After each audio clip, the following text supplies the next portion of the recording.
Live, guys. Today we're talking about setting goals, because if we start setting goals at the beginning of the year, it's already too late. And there's two different ways to set goals. I want Vic to go over what I think his goals are a little bit more on the aspirational side and kind of talk us through how he came up with that goal exercise. And then I want to talk about more actionable steps that we can actually take during every single day until we hit those goals. So Vic, if you want to go over your goal exercise and kind of what you give not only the managers but every single agent, so we can set up a future for ourselves. Sure. So Nate and I were invited to a podcast last week called Living Out Loud, and we got to talk about the business and kind of the things that set the foundation for the business and what we're looking to accomplish. We got to revisit this topic, and I'm happy to go in detail in it this week. So the idea was, when I was young and starting this business, the only thing that kept me sane or that kept me going was having goals, and the goals were really lofty. I think Nate's favorite saying to me was that my ambition outweighs my talent. And he was like, bro, you're not going to be able to do this. You're not going to be able to do that. And I was like, I don't know. I think we can, or I think we're going to do this. I will say with Nate's also realistic, and what do you call it? Realistic point of view. He always did tell me, there's going to be people in your life, they're going to tell you that you can't do something, and that just means that they can't do it, and they can't see themselves doing it, so they're going to project that onto you. So with all that being said, you get a lot of negative feedback, you get a lot of conversation, you get a lot of people telling you a lot of things that don't matter, and the only way to stay the course is to map it out, to know exactly where you're going and imagine yourself. So I'll read from one of my training exercises, and in full detail, really, at the end of the day, it doesn't matter if you want to buy property, or if you want to make X amount of dollars a year, or you want to, whatever your goal is, what you really need to do to get there and to accomplish those goals is that you have to start envisioning yourself in that place, right? If you do this 2-3 times a week, I do this 2 times a week. If you do this for 2 times a week for 3 months, you're going to start to see the results. If you can stay consistent, do it for 6 months, you will absolutely change your life. And just to start my goal exercise, I have a questionnaire, and we start very vague, because as you're setting these goals, you don't know where you're going to be. You don't know how you're going to feel in those times. So when we start it, you want to just be very vague. And now, one thing that I do tell my realtors, and I tell everyone, that it's okay to change your mind.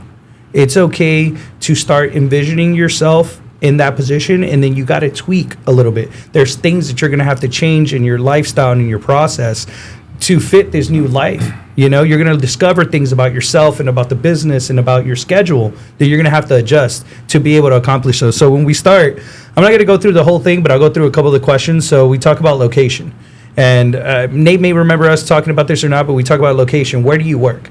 Right? This was our most recent goal exercise. I'm not going to tell you we have coming next, because we don't talk about it until it happens. But for this office, we can say we're game planning on what type of office we wanted and where we wanted the company to be. And the number one thing that we asked ourselves, where do you want to work from? And some of those things were, we wanted to work in downtown. We wanted to work in an open office. It was going to force us to be clean. It was going to force us to be organized. It was going to force us to, just clean up after ourselves and maintain a level of professionalism, right? And the other question we ask is, what does the place look like, right? How does it feel working from there, And when I'm asking, how does it feel? How do you feel? Do you feel good? Do you feel professional? You start getting into that mindset of who you're going to be in that person, in that place, right? And then routine, what does your day look like? Then you realize, okay, so I'm an hour away from the office. I got to wake up at XYZ. If I need to go to the gym, or if I need to go eat, or if I need to do whatever, then you start organizing your schedule around there, and it all comes through planning. So we have a in detail goal exercise here at our company that it's a foolproof plan. It's the map. It's the process. Any goal that you put on there, I guarantee you can hit it. I use it for anything that I'm trying to do. Yeah. So, would you say that this is more definitely on the aspirational side of things, and it's more to really get you into the mindset of where you want to be in the future? So future pacing almost, correct? Can you spell aspirational? Yeah, I can't. I'm dyslexic. If you follow me on my stories, I'm dyslexic. Okay. I don't even know what that word means. Can you use it in another sentence? So future pacing. You know what future pacing is, right? Yeah. Okay, so is it similar? Something that people might have heard of before? Something that Flor loves to do as well is the vision board. So she's been trying to get us to do. Sure. And I feel like the vision board in your goal sheet, as much as Nate might not like to hear this, I feel like it goes hand in hand sometimes. Yeah. Fully disagree, but Why? Go ahead. No, Okay, it's your why goal do sheet. you Go Why ahead. are you disagreeing? I want to hear that. I want to hear your perspective. Give the on that. perspective. well, the thing is with the vision board, you're just putting it on. You're doing the feel good part of it, and you're not doing the hard work part of it. And with the vision board, it gives you an easy out. You get the euphoric feeling of accomplishment that you got your goals on the board, but there's no action planning, and there's no way for you to actually establish the things that you're going to have to do to get there. You just do the fun part of it.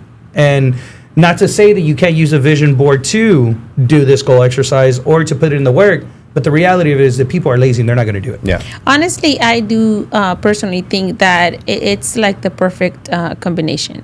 If you do the vision board with the goal exercise that Vick is talking about, I feel like personally the goal exercise helps me on actually putting things like onto perspective, like just what Vick said, what you have to, be doing to get you what you put in the vision board.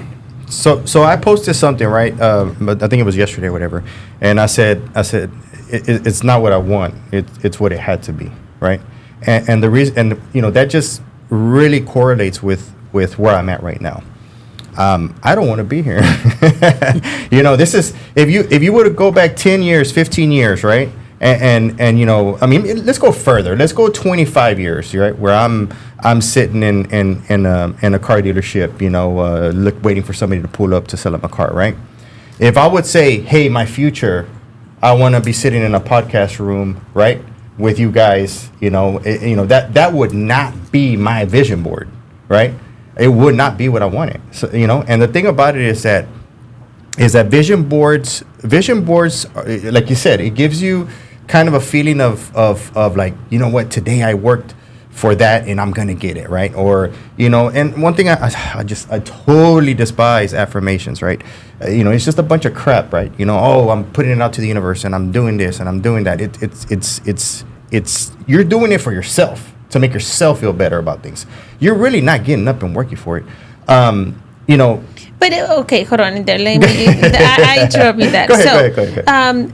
Affirmations, yes. If you just say it, I mean, it's not gonna work as magic. But I feel like the goal exercise, it kind of correlates with affirmations because you're seeing your future as already doing it, but you're actually working for it. What percentage of people that give affirmations work towards their I don't know, probably 1% or not even 1. Yeah, exactly. So that's what I'm saying. I didn't spend 6 years at a 2-year community college like some people in this room. But Yeah. What do you think about affirmations? But what I will say is that I read online that once you speak it, Yeah. right. Once you speak it and you say, you get this sense of accomplishment. You feel like you've done it already. So it takes like that extra push and that extra work You to speak do it into existence. Well, no. That's what you're saying. It's the No. theory. It's the theory of like how many orange cars did you see today? I don't know. You have I'm not no- paying you have- attention you to have orange no freaking cars. idea, right? But once you start looking now at it. I'm gonna tell you, hey, you know what? Tomorrow on your way, on your 5-hour venture to wherever you're going, Flor, count out how many orange cars you see. And now you're going to be looking for it, and you're going to find a lot of them. You know what I'm saying? So that's how affirmations work, in my opinion. It's So like they you do work. Huh? No. That's how that works. But people don't use it the way that it's supposed to be used. Okay. You see what I'm saying? So that's why I have a problem with affirmations. That's why I have a problem with vision boards. That's why I have a problem with these things. I have a problem with people that say, when I used to interview people, I say, hey, well, what are you looking for? What are you looking out of this business? I just sat in an interview the other day that you were talking to, and you asked, what are you looking for in this business? Oh, I want to grow. I want to, like, almost just like he had heard it from somewhere, I want to grow. I want to learn the business. I want to this. I want to make $100,000 a year. I want 6 figures. And you're like, okay, what do you do now? Oh, well, I work in, a refinery. Well, that's probably not going to happen as soon as you join us. It's going to take time, effort, work, a lot of work. time, effort, affirmations. So, okay, what Goal setting, vision board. Goal setting. what is your opinion Go on ahead. then the reasoning on why this like affirmation books, like The Secret, all of these other books are like top selling books? Name me a free affirmation book. Name me a somebody who writes books on affirmations that you could get for free that they're doing it as a public service. Oh, I mean, no, Nobody is. Exactly. Well, regardless of that, I would say, successful. well, that's what I was telling you. It feels good. You get the euphoric feeling. You get the serotonin boost. You get it feels good. I did it. I'm done. I read it. You know, I know read what to it. do now. Yeah. But it's the work that comes after that they're not willing to do. And this is why I say that they're not the same. Yes, what you mentioned, working together, yes. If I had a gun to my head, am I going to do a vision board or am I going to do a goal exercise? I'm going to do my damn goal exercise, you know, and I'll put my money on that. Have you ever taken a CPR class? How to do CPR on No. people? Okay, well, people take CPR classes and they never use it in their life. Right, but they feel they confidently walk into a place and say with their kids and say, or they say, hey, if something happens, I know how to do CPR. You know, it's just a feeling that they get from learning it. But you know, who does need to know CPR? A medic, you know, a first responder. They do need to know CPR. You see what I'm saying? And so it just kind of goes back to my point of what I always say. This business is not for everybody. And I'm not just talking about real estate. I'm talking about being an entrepreneur. I'm talking about being a businessman. I'm talking about all these things. We need our workers. We need our 9-to-5ers back in the freaking office because this is not for everybody. And that's how because you just said right now, hey, why are there so many books? Why are they top sellers, right? Well, why are entrepreneur books top sellers? Why are, you know, all these books that teach you how to, you know, flip homes and how to make money on the stock market and how to do Bitcoins? Why are they top sellers, right? Those people, I mean, really, a person writing a book on how to invest in the market, do you think he really cares if the people that buy the book are going to make money in the stock market? No, he's saying, hey, here's my knowledge. This is what I did. If it works for you, it works for you. Pay me my money. No different than Joel Osteen, you know. So now that we have everybody's opinions on goal setting and vision boards or whatever it may be, right? Either way, you still need to set up a game plan for next year if you're a realtor or whatever it may be, right? And I like to compare it to Michael Lotito. He's from France. He's a man who ate a plane. So in 1978, he set a goal that he was going to eat a plane, an actual aircraft. And how did he accomplish that? Did he just start taking chunks out of the plane itself? No. He broke down the plane into little pieces, started with the smallest piece, and then the bigger piece broke those down until he could actually digest the metals that were going all into the plane. And it took him 2 years, from 1978 till 1980, to go ahead and finish eating that full. I took notes on this, so yes. What is until he on? 1980. What are you talking listen, about? Listen. Okay, I'm we're listening. talking goal Go setting, ahead. right? Don't interrupt my story. This is a Sorry, great sorry, clip for sorry, you guys. sorry, Sorry, Jaden, you're gonna have to do extra work now. Sorry. So clip that out and put me in here. So it took him 2 years to finish eating that plane. And that's what I feel like I never comprehended with goal setting in general. And the reason why I didn't like goal setting, because I was like, okay, well, you set this big goal, you set this big number that you want to make a year. How do you get from here to there? Well, it's perfect. Just like this dude who ate a plane, you have to break it down into actionable steps that you can actually take. He didn't try to eat the whole wing of a plane in one sitting. He broke down that wing into little pieces of metal, even cut it down sometimes in order for him to be able to eat it. And after the 2 years, then he accomplished his goal of being able to eat a whole plane. So what are some actionable steps that people can take to actually achieve their goals, especially in real estate? What does that look like? Once you have your goals down, like on our goal exercise that we look at, right, what are the next steps? Like, yeah, it's cool to write it down every 2 weeks, and you have that envision for yourself in your head, but how do you actually take actionable steps? Why my goal exercise is specific is because it tells you the mindset that you have to get into to hit those goals, the things you got to do every day as far as marketing, as far as calls, as far as expectations for yourself. There's going to be sacrifices you're going to have to make as far as social events. There's going to be a lot of sacrificing. There's going to be a lot of lifestyle changes. There's going to be a lot of emotional aspect things that you're going to have to get into the right mindset. And, you know, we're in a time and we're in an age now where, you know, mental health is important, and they're always, you know, talking about mental health day, mental health this, you know, and you're going to have to get in the right mindset, and you're going to have to go through the pain. You're going to have to experience some discomfort, you know, to get there. And that's the hardest battle in real estate. Everyone's so prideful and everyone's so self-conscious. Everyone's so egotistical. They're not willing to do that work, you know, that you and I were willing to do, or that even Flor was willing to do. I love whenever Vick teaches us agents the goal exercise and puts in our head the perspective of how much money do you want to make a year, and he breaks down everything, or he helps us break down everything on how many houses do I have to sell, or how many, in order for sale then this houses, how many calls or how many letters. I mean, the way I think you teach it is great for somebody that is wanting to learn and wanting to actually like make the money. Yeah. It's all tracking, right? We talk about tracking where your leads are coming from and tracking what works. And we have our marketing blueprint that we have coupled with our goal exercise. And you do your marketing blueprint first. You select your area. You do all the legwork there. And then the goal exercise is going to keep you consistent. That's why we ask for you to do it 2 times a week. We ask you to do that Sunday night before the week starts to get your week ready. And then we do a follow-up on Wednesday, right? So it gives you 2 days before the end of the week to make sure you accomplish those goals. Yeah, I think something or a big or huge misunderstanding on setting goals. In order for you to accomplish those goals is not a matter of you setting those goals or you writing down the goals. It's the fact of you taking the steps to accomplish them.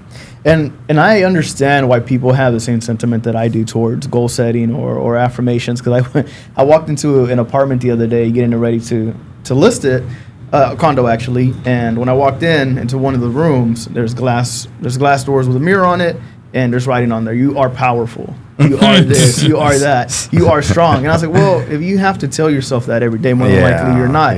It's the actionable steps that you have to do to start embracing that role of who you are, right? For example, I was the other day after my meeting that I had with my realtors, I was like, I know that there's a statistic that only a certain percentage of realtors are going to make a certain amount of money. And I'm there looking at my team, looking at my crew, and I'm like, there's no reason why all of them can't do it. And so what did I start doing from that major goal that I have now for next year is for all of my team to hit their cap and make the money that they need to make and actually surpass it from what realtors are doing just in the local area. Started breaking it down, right? Reverse engineering it. What are the actionable steps that I need to do? Okay, well, every week I need to check in with them, have my weekly meetings like I'm doing now. Every day check in with them. What are they working on? What are they doing? Pull deals from out of them like how you guys taught us all the time. And the reason why I never understood it before was because the goal was too lofty and I was trying to jump from point A to point Z when there's however many more steps in between. Definitely. And I think that's the main thing that I want to get across today to realtors or anybody in general is that there is steps and almost any goal can be accomplished. You know, somebody asked me a super interesting question the other day that made me take a deep, a look at myself and make. I was thinking about, I was like, wow, that was pretty deep. And the actual question wasn't even that, that big of a deal. And so I really want to ask you guys, right? So if you right now lost everything except for, your experience that you have in your mind right now, right? How long would it take you to get back to where you're at right now at this point? Bro, I'd probably do it so much faster. How many years? Years? Yeah, or how do you tell me? I think months. And you? Probably months. And you? About a year. About a year?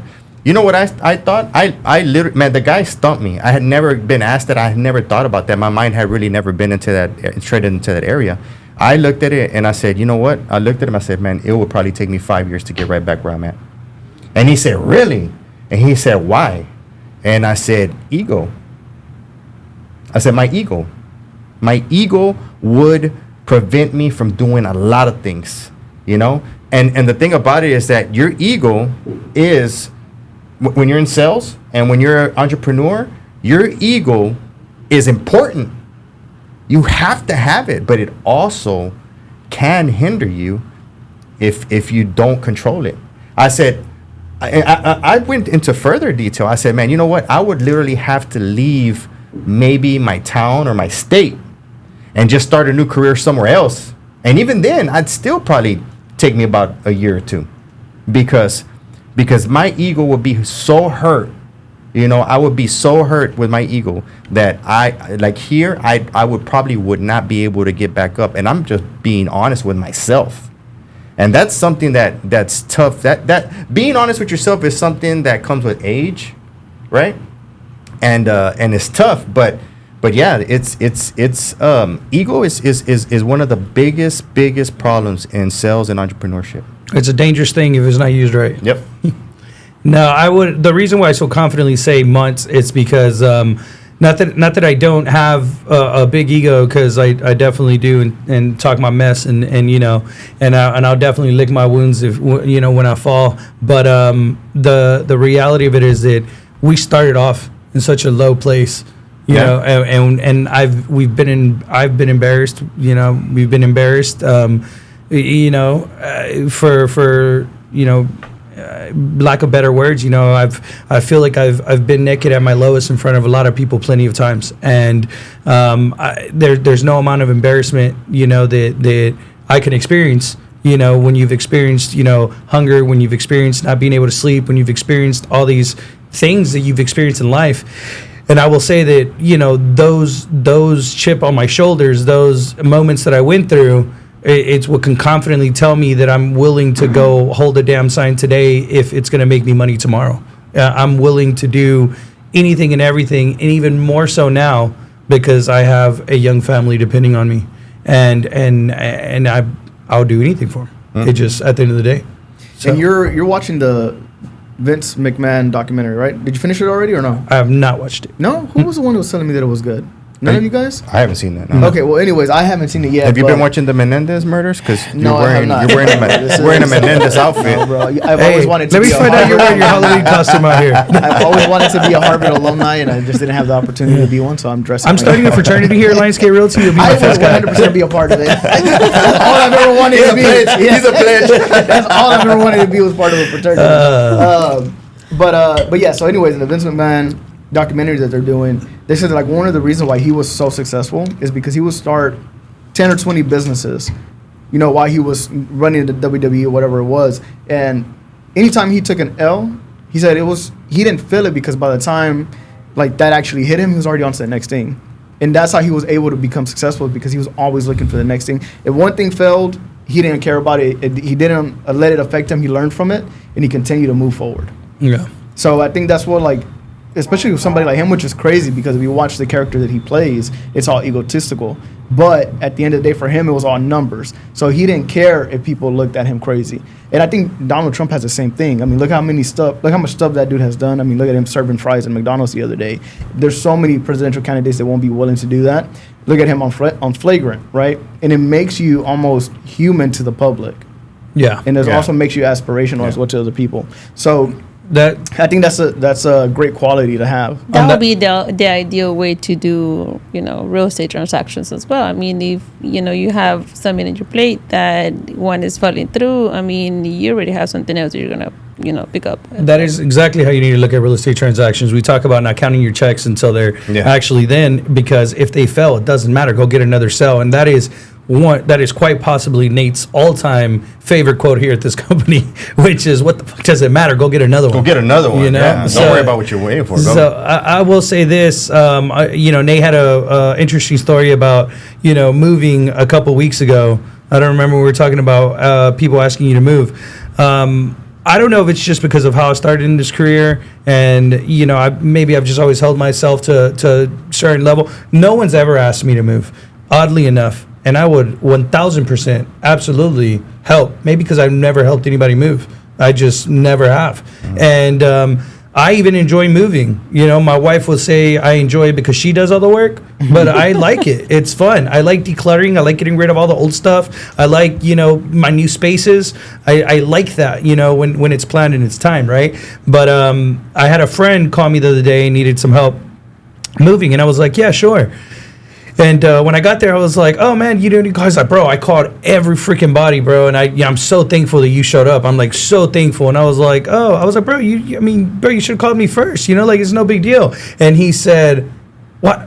You would have helped me?" I was like, "Bro, yeah, I would have absolutely helped." So one of my other friends was there, and he was like, "You would actually go and like help me move? I need help." I'm like, "Yeah, but nobody ever calls me." And I think that's the important part, is that I have that mindset of wanting to help. No one calls me. I don't know if it's kind of how you're perceived, but I'm always willing to get my hands dirty. I'm always willing to do the work.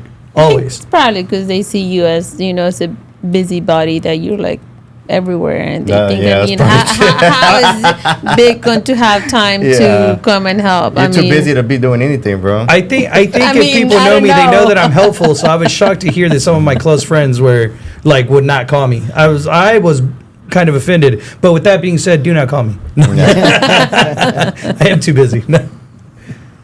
Well, I think that was a great podcast. Do you want to make your goal sheet available for everybody? I will love to make my goal sheet available. I will get it uploaded to you. You'll provide a link? Or? Yeah, I'll provide a link. That way, if you guys want a copy of the goal sheet, it'll be down in the description below. We'll provide a link for it. I'll also provide a link to that article, because they were looking at me crazy like somebody didn't eat a plane. Yeah. It's factual. It happened from 1978 to 1980. I'll provide a link to that as well. And again, we're live. Dude, how come he didn't die with all the metal that he ate? I've seen Jovani eat enough food to fit in a plane. But that's not me no more. I future pace it to a healthy lifestyle. Jovani once ordered like 4 meals for himself and didn't offer me a single bite. Flor has questions, bro. I do have hold on. questions. My mind is like, how? Well, I mean, he was able to break down the pieces to where he could digest it, right? So that's why it took How are him you 2 going years. to digest a piece of metal? Well, your stomach acids can digest some metals. It goes into one hole, comes out the other, right? But hold on, I have questions too. Because you have parts in there that have oil and have like grease and he was able to do it. He ate all that too. It just went through, like Jovani said. He's eaten a coffin before, like a complete coffin, with break it with everything, with the dead bodies. No, not a dead body. And what does he do? Is it like two bicycles, like awareness? Like does he use it for like awareness? That's his thing. That's his appetite. That's his appetite. That's wild. Oh my God, that is crazy. Yeah. Stop reading those stories. Some people like tortas. He likes planes. This goes back to what I tell you. And I think me and Vick, eating planes. Me and Vick have talked about it too. Only eat Cadillacs. Whenever you read an article or you're reading a book, when you get into the first chapter or the first paragraphs of the story, and it's just a story that you can't use in your career and in your lifestyle or in anything that you do, just drop it, bro. Stop wasting your mind. It's like downloading, viruses, bro. Wait, hold on. You're telling me you weren't able to comprehend the comparable to goal setting? He's breaking down intellectual pieces. I think that I could have found maybe 20 more analogies that would actually relate with people, because the only thing anything heard from that story was there's a guy that ate a plane. And first of all, when you said it, you do understand that that's how content is made. Hold on, when you said it, when you said that first, the first thing I thought was like, hold on. The first time he said, hey, the guy ate a plane. The first thing I thought, wait, hold on, did he say plane? And then he started talking about thinking a paper plane. Paper plane, maybe a plane full of food, like a cake plane. It's a cake. That's the point. We're talking content. You're supposed to hook people so they can listen to the rest of it. Unlike you, who has ADHD, you cut me off in the middle before I can explain. My bad. So, anyways, if you guys want to see that piece of content without being broken up, follow me on Instagram, Jovani_Frank. And go ahead and let you guys exit out. And I'll explain to you a little bit more, Flor, since you didn't understand it right now. But go ahead. Damn, dude, I came with the analogy like this and related back. No, you didn't. And brought it back to real estate. No, you did. She helped you. Did. We're not talking about real estate. We're talking about goal setting. All right, go. Oh my God. All right, go. This is a real estate podcast. You can find me on my social medias, Flor Velasquez, Realtor. You can find me on Instagram at Real Presidente. I will be dropping my Cortez 2024 presidential shirts this week, so hit my DMs. I like that. That's awesome. You can find me in all my social media outlets at Better Call Nate. And if you want to find better analogies than eating a plane, go ahead and hit me up, and I can fix you up with some good content that you can put on your social media. Bro, I give you the ideas for the content. Those are my ideas. Until next time.